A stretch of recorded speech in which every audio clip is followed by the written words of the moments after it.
प्रेम्णा वरम् पति पुरस्मृतिमश्नुवाने नव्याब्जरागसहजन्म मनोज्ञकान्त्या शोभाम् विधायिनि उष्णे गगने पृथिव्या प्रत्यक्षदैवतरमे तव सुप्रभातम्।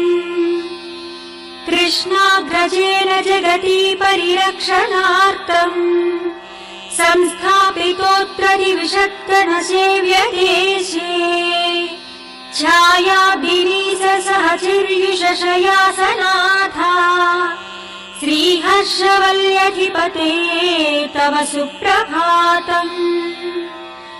इन्द्रादिनिर्जरवरः सहितावरोधाः सन्तानपुष्पविलसत्करसम्पुटास्ते त्वद्धर्मणोत्सव कुतूहलचेतनश्च